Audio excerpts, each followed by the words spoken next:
Excuse me, Mr. DJ. Hey, check this out. We got a great show coming your way. From the ECSI Sports Studios, the #1 sports information program in America, the Breakfast Bankroll, with your host, the sports broker, Jeff Dawson.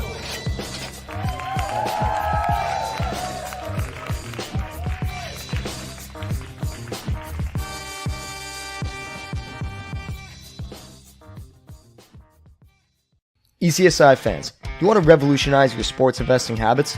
Allow me to tell you about WagerWire. WagerWire is an app that helps you become a superior bettor by allowing you to sync all of your sports books and track all of your bets in one place. See your current action, your betting history, and stats. You can also sign up for sports books and collect bonus offers. Follow them at WagerWire on X, as they're the best account on the platform. Head to the App Store or Play Store now and search WagerWire to download the app.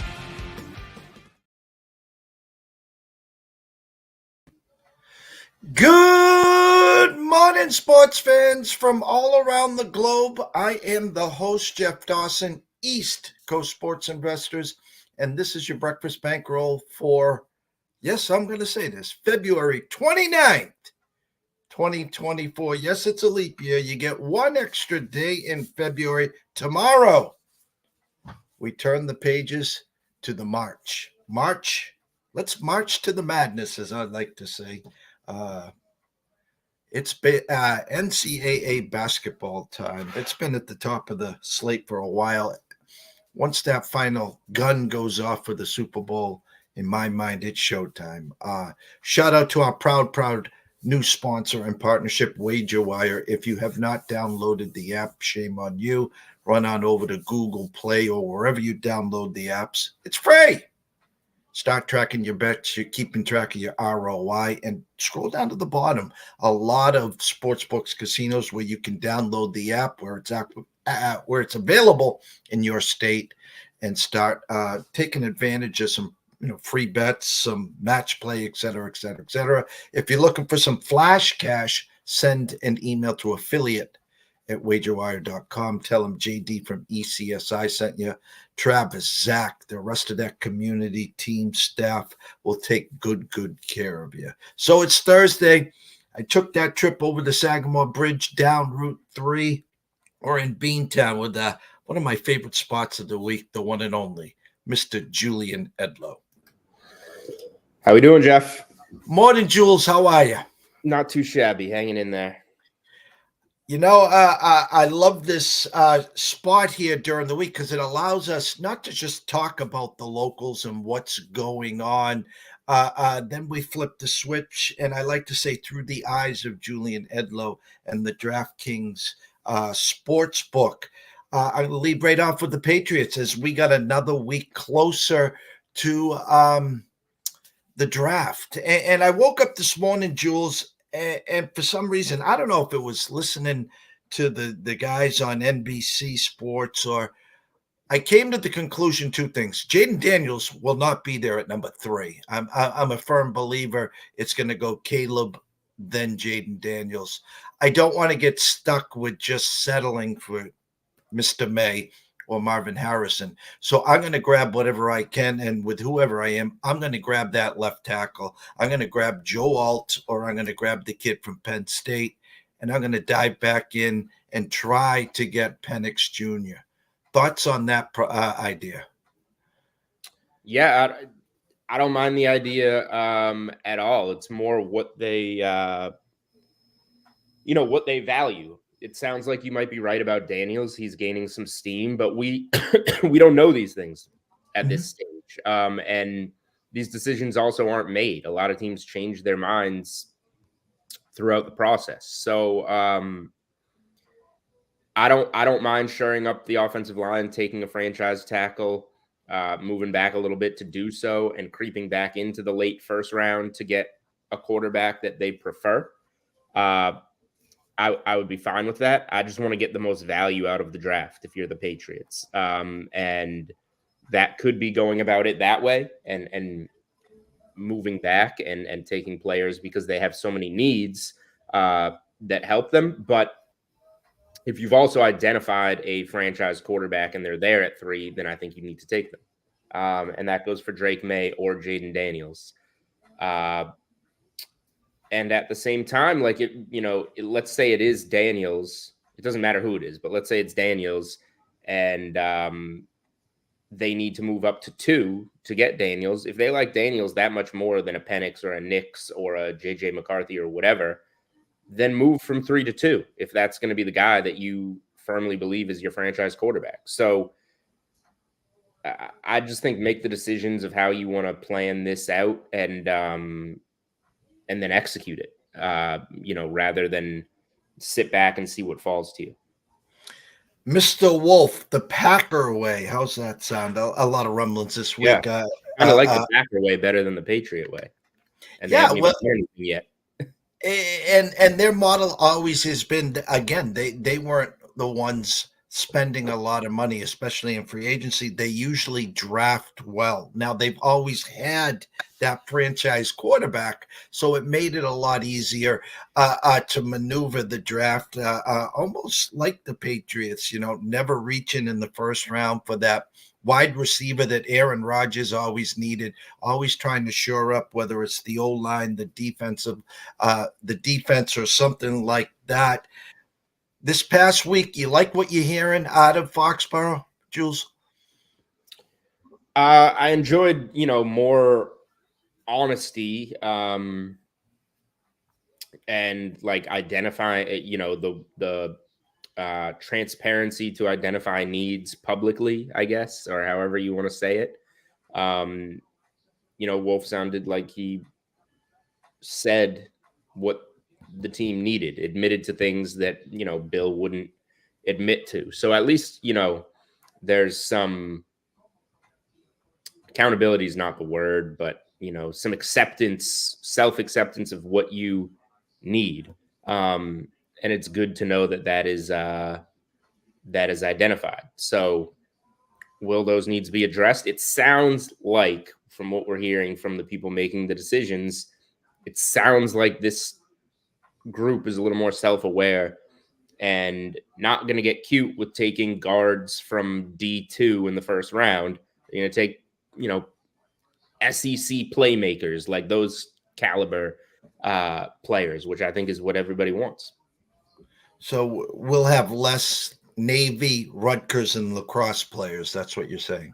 Perfect. They can go play lacrosse somewhere. Lastly, a lot of steam being picked up. I said this months and months ago. Made too much sense to me is Justin Fields to Atlanta. I guess his manager or something did a TikTok or an IG the other day, like he's going back home. The Steelers are making a lot of headway there. The rumor has it, if they didn't get Justin Fields, potentially maybe making a move for Russell Wilson. Thoughts on Fields? I know you guys got a million props. I don't know if it's up there. Fields, his next destination, and maybe even a Russell Wilson next destination. Those were up. Let me check if they still are. I know Fields went down yesterday. I don't know if it's back. Yeah, I don't see it. But that's also a state-by-state case. So Fields to Atlanta would make sense. I don't necessarily see why the video has to move things. Like, why hasn't it been reported? Why hasn't anything come out if that's the case? So Atlanta has to make a move at quarterback, and it sounds like they're going to. The new coach essentially called out the quarterback position. So I won't be surprised if and when Atlanta makes a move. Fields would be somebody that makes sense among a few people. And then, Wilson, I would be shocked to see back in Denver, although that's still, on the board. Last it was on the board. So Wilson to Atlanta could make some sense if it wasn't Fields. But, it's all speculation at this point. I do think the Steelers would make sense for both of those guys. And those are teams that obviously need quarterbacks. So these markets are tough because like you don't want to guess, you want to bet them on information, but they move very quickly on information and can disappear very quickly on information. So I don't really have anything bettable on them right now, but I am curious to see, assuming those two quarterbacks land in those two spots, what it necessarily does for those teams. Steelers are in a tough division. Atlanta can easily win that division next year with solid quarterback play. So it's a pretty big decision for them. Before I get out of the NFL and move over to the Celtics, do you have? I know this is your time to shine. Again, I don't have your sports book in front of me.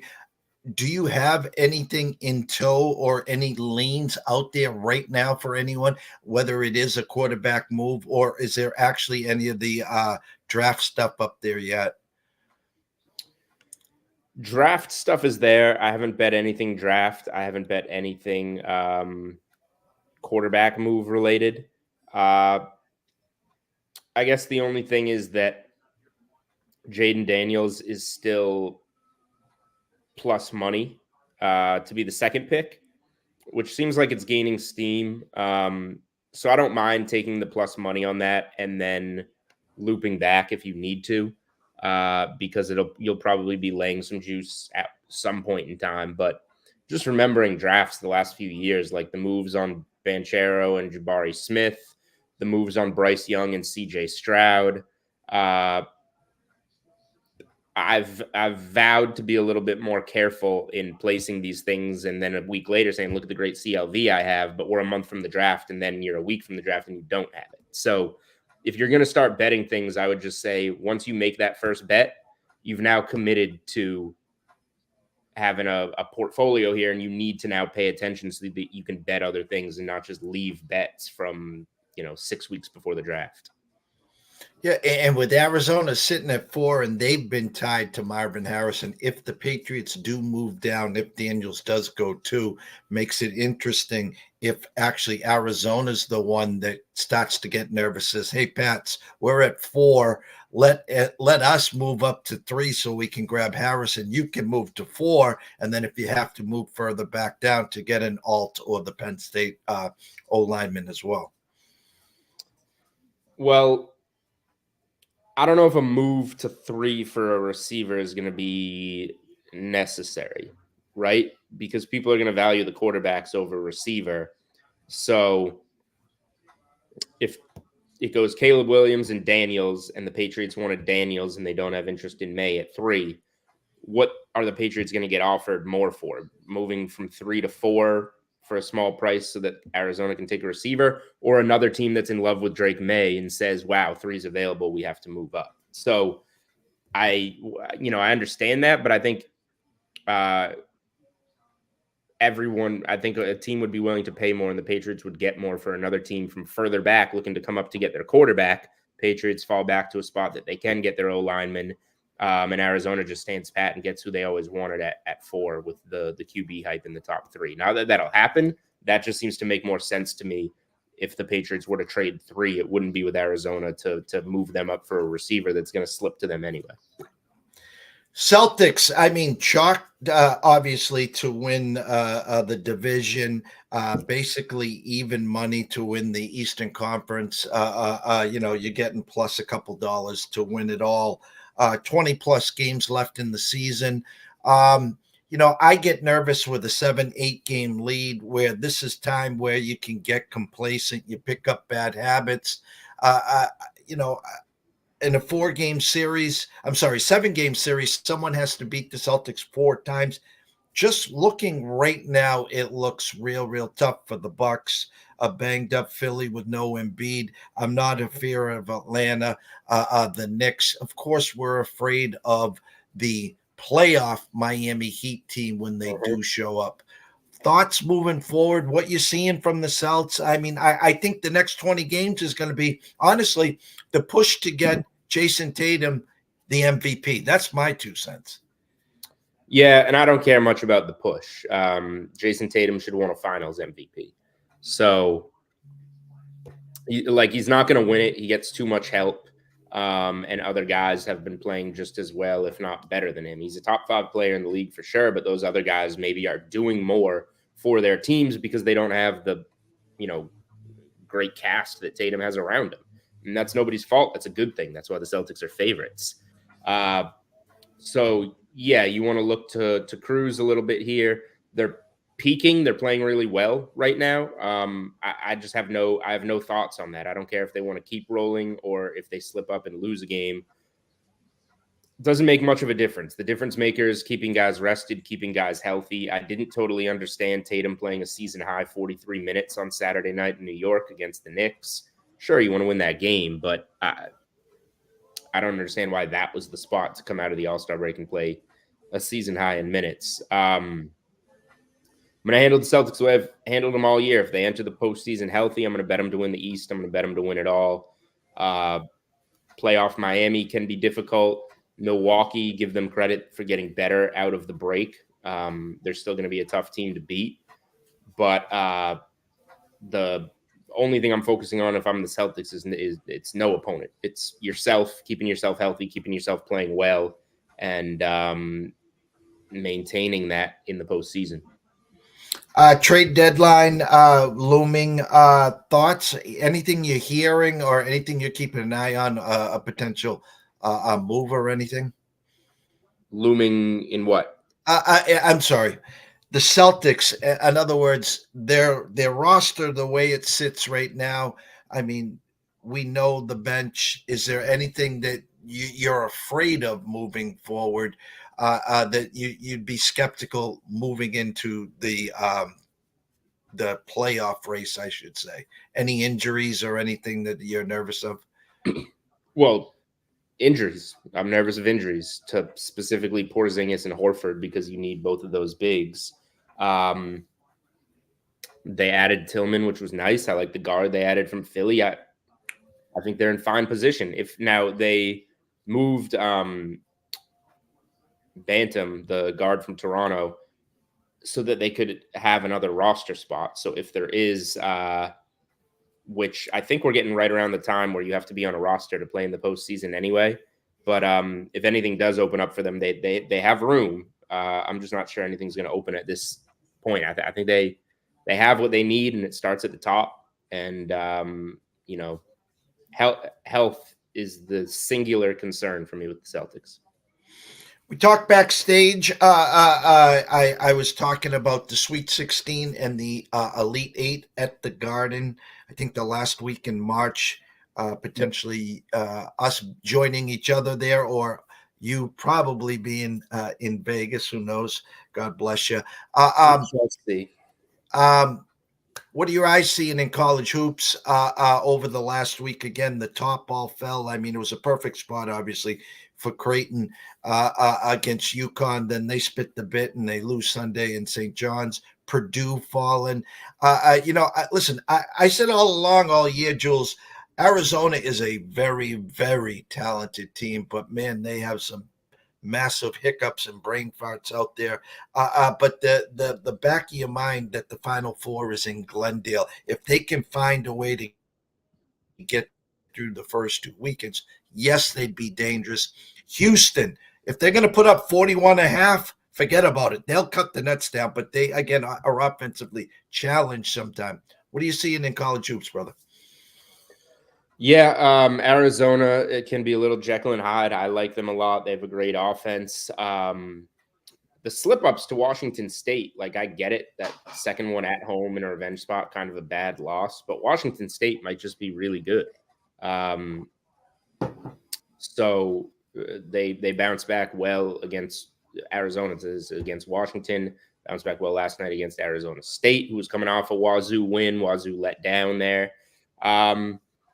Nothing too crazy, big picture. Like, if you don't have any futures from before the season or earlier in the season at good numbers, you're probably not taking many now. You want to see the bracket at this stage and get a similar number and bet teams where you like their path.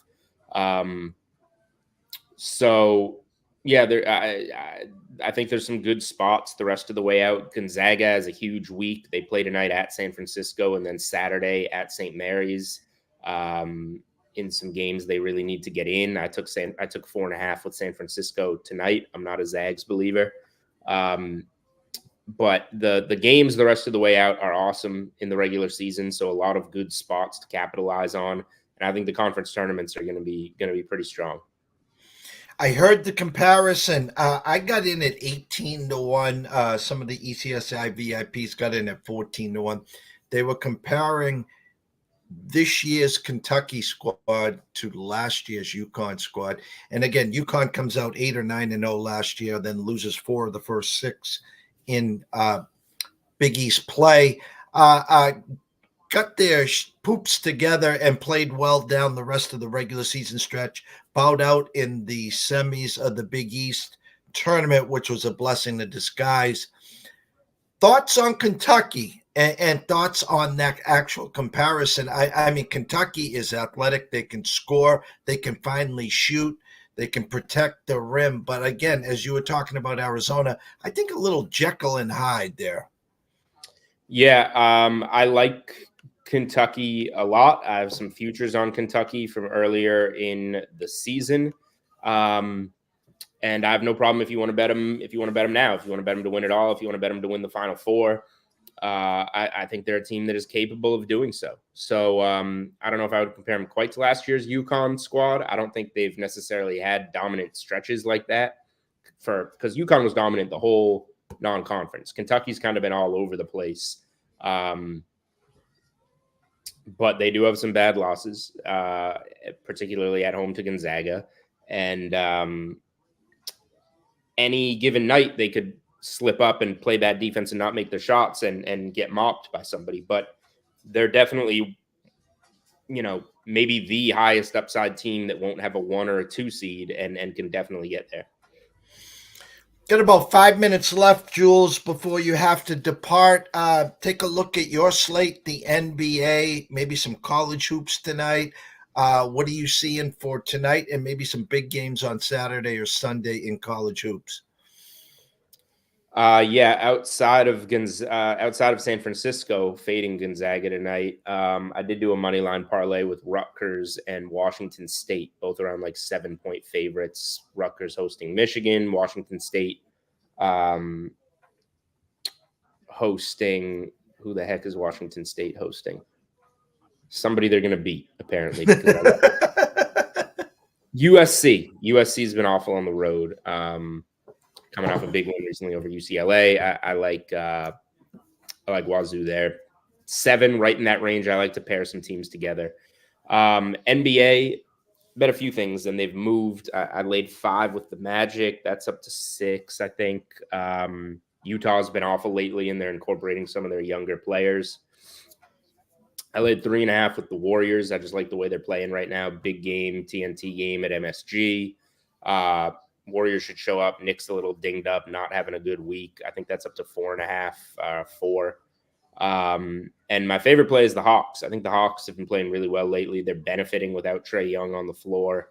And with the way DeJounte Murray is kind of leading that team, carrying that team, playing against a Nets team that's been like dreadful, real bad lately, other than a win over Memphis.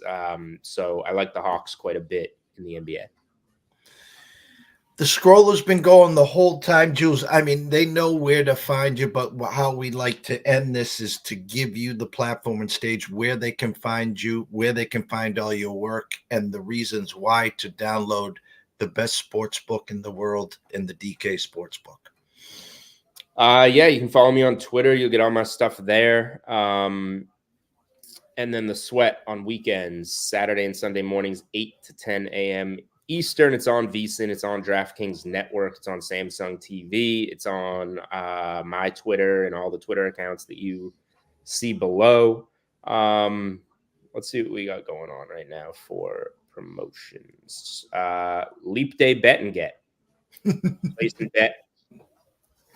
Place a bet on 229, receive a bonus bet match. I'm not sure what that goes up to. I think that depends on your account, but make sure you opt into that.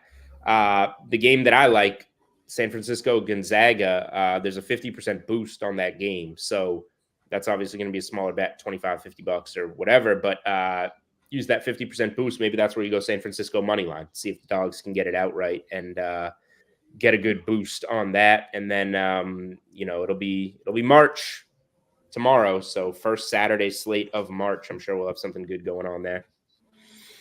The one and only Mr. Julian Edlow, at Julian Edlow, of course, at DraftKings, at DK SportsBook. Go check him out on DK Live, the Unreasonable Odd podcast, and of course, The Sweat, Saturday and Sunday, 8 to 10. Always a pleasure, Jules. Have an amazing day, rest of the weekend, and we'll catch up next week. Sounds good. Thanks, Jeff. Thank you, Julian. The one and only, again, Julian Edlow, great friend and colleague, right down the road, about 45 minutes from me in Boston. The show, why I really enjoy this is, again, it gives us a look on the locals. We do some talk early on the Patriots, what's going on. We then go right to the Celtics. Obviously, my backdrop today is at Fenway Park as they got spring training going on there. We'll be talking about them when the action picks up, of course, and the Bruins as they get closer to the playoffs. But then we step into, through his eyes, through the DK Sportsbook. And again, if you haven't downloaded that app, everyone locally here, even if you're not using it, it's a great resource to window shop. They got a bazillion props out there. They have anything and everything that you can imagine you can wager on. And if they don't have it, go over to Twitter at Julian Edlow and say, hey, I was looking to go to this market. I was looking if I could potentially place a wager on this. Jules will call upstairs and hopefully they'll get it for you. So later on today, 3 o'clock, myself and Andrew McGinnis from Wager Talk, from McGinnis Picks, we'll be talking the NHL. And then at 4:30, myself and Riley Magnuson will be back for the closing bell. Anyone watching this show new to this spot, jump on over to YouTube, please. Check out East Coast Sports Investor. Subscribe. It's free. We're trying to build up that channel the best of our ability. And to the rest of everyone here, Marty Lowe, shout out to you, obviously, this morning. Roll Tide. Enjoy the morning. It's brisk out there locally, guys. It's not that 55, 60 that we had a few days ago. And we will be back at 3 o'clock. Enjoy your morning and see you this afternoon.